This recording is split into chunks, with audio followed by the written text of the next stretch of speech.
आपका स्वागत है हमारे YouTube चैनल हॉरोस्कोप रेयांशी में। प्लीज वीडियो को लाइक और चैनल को सब्सक्राइब जरूर करिएगा। जोर से बोले श्री शिवाय नमस्तुभ्याम। चैनल पर नए आए हैं तो सब्सक्राइब कर दीजिएगा। मां भगवती दुर्गा की कृपा सदैव आप और आपके समस्त परिवार पर बनी रहे।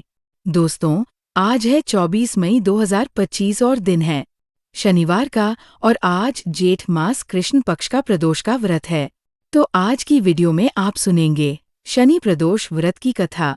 प्रदोष काल में भगवान शिव की शनि देव की पूजा आराधना करने से किसी भी प्रकार की आपकी कामना हो पूर्ण हो जाती है और कोई भी परेशानी हो उससे आपको मुक्ति मिल जाती है।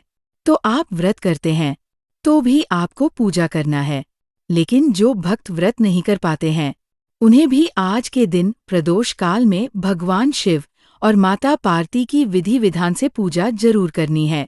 ठीक है, तो व्रत करें या ना करें, लेकिन पूजा अवश्य कीजिएगा। शनि प्रदोष की पौराणिक कथा के अनुसार प्राचीन समय की बात है। एक नगर में एक सेठ रहता था। नगर सेठ धन, दौलत और वैभव से संपन्न था और अत्यंत दयालु था। उसके यहाँ से कभी भी कोई भी खाली हाथ नहीं लौटता था। वह सभी को जी भरकर दान दक्षिणा देता था, लेकिन दूसरों को सुखी देखने वाले सेठ और सेठानी स्वयं बहुत दुखी रहते थे और दुख का कारण था उनकी संतान का ना होना। एक दिन उन्होंने तीर्थ यात्रा पर जाने का निश्चय किया और अपने कामकाज सेवकों को सौंपकर चल पड़े। अभी वे नगर के बाहर ही निकले थे कि उन्हें एक विशाल वृक्ष के नीचे समाधि लगाए एक तेजस्वी साधु दिखाई पड़े। दोनों ने सोचा कि साधु महाराज से आशीर्वाद लेकर आगे की यात्रा शुरू की जाए। पति पत्नी दोनों समाधि लीन साधु के सामने हाथ जोड़कर बैठ गए और उनकी समाधि टूटने की प्रतीक्षा करने लगे। सुबह से शाम हो गई और शाम से फिर रात हो गई, लेकिन साधु जी की समाधि नहीं टूटी।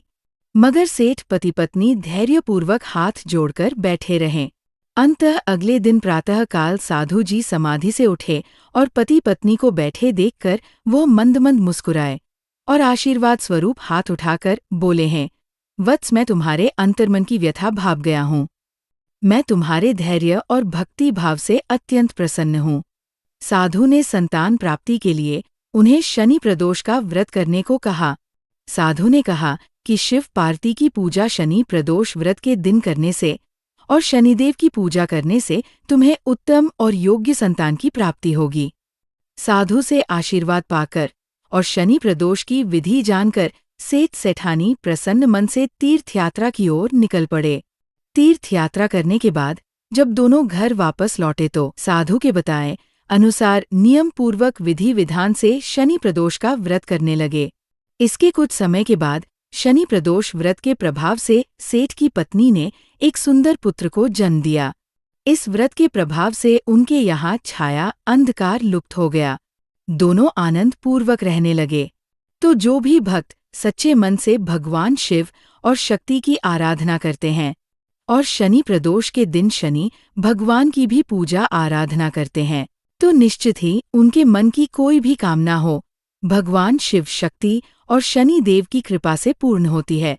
और अब कुछ बहुत जरूरी चीजें जिनका ध्यान आपको प्रदोष व्रत करते समय रखना है।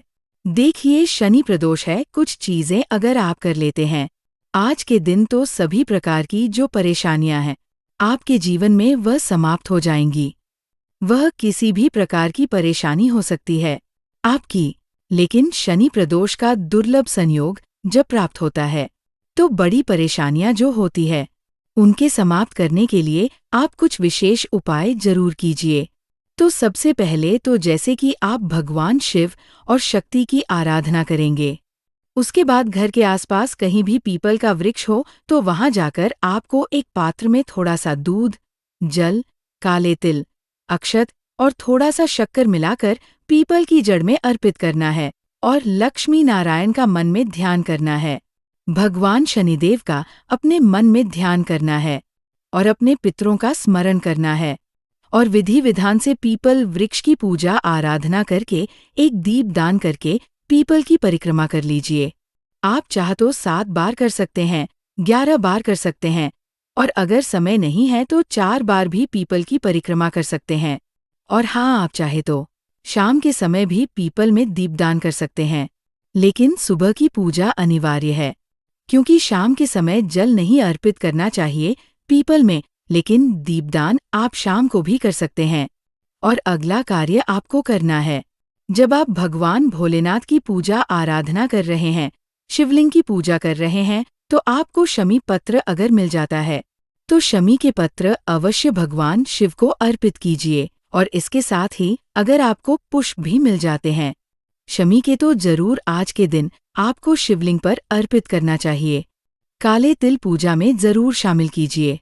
आज काले तिल शिवलिंग पर अर्पित करने से किसी भी प्रकार के ग्रह दोषों से मुक्ति मिल जाती है। और हाँ, जैसे कि शनि प्रदोष है तो आप चाहे तो कच्चे दूध में थोड़ा सा जल मिलाकर काले तिल मिलाकर और शक्कर डालकर इसी से आप भगवान शिव का अभिषेक कर सकते हैं। शनि प्रदोष के दिन काले कुत्ते को रोटी में सरसों का तेल लगाकर जरूर दीजिए। तो आज के दिन इन बातों का ध्यान रखिए।